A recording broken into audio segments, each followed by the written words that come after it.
Assalamualaikum warahmatullahi wabarakatuh. Selamat sore. Perkenalkan, nama saya Abdul Afif Bukhari, selaku mahasiswa dari Universitas Mercubuana dengan NIM 41519110210. Pada kesempatan kali ini saya ingin memaparkan materi tentang bahasa Indonesia dan literasi bangsa, juga menjadi persyaratan dalam mengerjakan tugas besar 2 pada mata kuliah Bahasa Indonesia.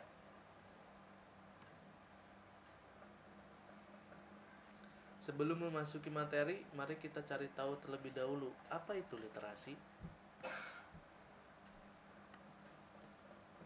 Literasi adalah kemampuan individu untuk membaca, menulis, berbicara, menghitung, dan memecahkan masalah pada tingkat keahlian yang diperlukan dalam pekerjaan, keluarga, dan masyarakat. Sebelum Indonesia merdeka, bahasa Indonesia adalah dialek Melayu. Selama berabad-abad, bahasa Melayu telah menjadi alat komunikasi masyarakat Indonesia yang terdiri dari berbagai suku dan bahasa. Ketika Kongres Pemuda diadakan pada tanggal 28 Oktober 1928, bahasa Melayu diganti menjadi bahasa Indonesia dan dinyatakan sebagai bahasa nasional atau bahasa pemersatu dalam Perjanjian Pemuda. Setelah kemerdekaan Indonesia diproklamasikan pada tanggal 17 Agustus 1945, Undang-Undang Dasar 1945 dibuatkan dan disahkannya pada tanggal 18 Agustus 1945 dan memuat ketentuan bahwasannya bahasa negara adalah bahasa Indonesia. Menurut Muklis pada bukunya yang berjudul Tata Bentuk Bahasa Indonesia, kajian ke arah tata bahasa deskriptif pada tahun 2009 mengatakan, sebagai bahasa nasional, bahasa Indonesia berfungsi sebagai lambang kebanggaan nasional, lambang identitas nasional, alat pemersatu bangsa, dan sebagai alat perhubungan antar budaya atau daerah.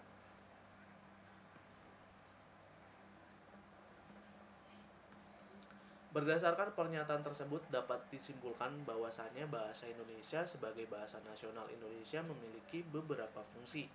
Antara lain sebagai lambang kebanggaan bangsa karena banyak digunakan dan dihormati, sebagai lambang identitas bangsa, sebagai alat pemersatu seluruh dunia bangsa, dan sebagai alat komunikasi antar budaya atau sebagai daerah karena bahasa Indonesia dapat digunakan oleh orang-orang yang berbeda suku bahasa untuk berkomunikasi satu sama lain.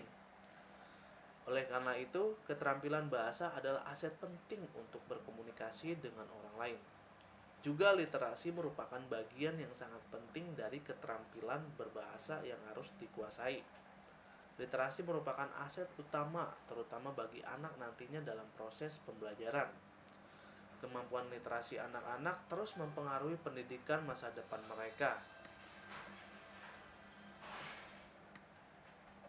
Saat ini peringkat pendidikan Indonesia relatif rendah dalam hal sistem pendidikan dibandingkan dengan negara lain. Ada beberapa alasan mengapa tingkat pendidikan di Indonesia lebih rendah dari negara lain. Salah satunya adalah dampak dari kurangnya literasi dan muat baca pada siswa serta masih rendahnya kemampuan berpikir kritis. Pada hakikatnya, membaca adalah gudang ilmu atau jendela dunia. Karena semakin banyak kita membaca, semakin banyak kita belajar tentang hal-hal yang tidak kita ketahui sebelumnya. Semakin rajin kita membaca, semakin pula kita yakin akan mengetahuinya. Dengan kata lain, ketika seseorang memiliki banyak pengetahuan itu secara tidak sadar membantu mereka melakukan banyak hal yang belum pernah mereka kuasai sebelumnya. Seperti yang terjadi saat ini, kurangnya keterampilan membaca siswa juga menurunkan kualitas pendidikan, karena minat baca siswa berpengaruh terhadap mutu pendidikan. Rendahnya minat membaca menurunkan tingkat kelulusan siswa karena siswa tersebut malas membaca atau kurang minat membaca. sehingga siswa juga malas untuk belajar. Bahkan ketika siswa membaca, mereka menjadi sadar akan apa yang sebelumnya tidak diketahui. Upaya peningkatan minat baca juga sudah dilakukan. Ini hanya masalah bagaimana siswa bereaksi terhadap minat membaca yang semakin besar.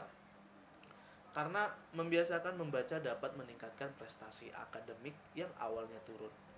Namun minat membaca yang tinggi membuat siswa belajar dari buku yang dibacanya.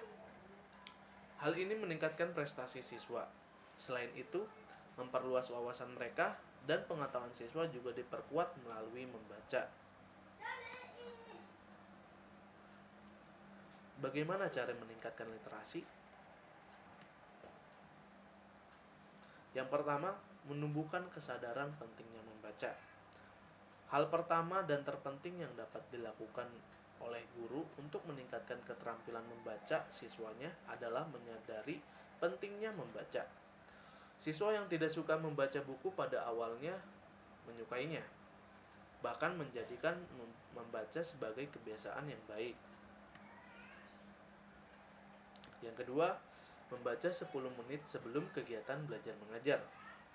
Tidak cukup hanya memotivasi siswa untuk terus membaca tanpa kegiatan yang sebenarnya bisa tampak mustahil. Oleh karena itu, guru harus menyiapkan aturan membaca 10 menit sebelum kegiatan belajar mengajar. Dan yang ketiga, optimalkan peran perpustakaan. Perpustakaan sekolah berperan penting dalam meningkatkan kemampuan membaca siswa. Sekolah harus dapat mengoptimalkan perpustakaan sebagai tempat penyimpanan buku, memperbanyak koleksi buku untuk disimpan dan dibaca siswa, memperbaiki struktur perpustakaan agar lebih nyaman dan menarik bagi siswa, dan lain-lain. Berikut adalah referensi pada materi kali ini.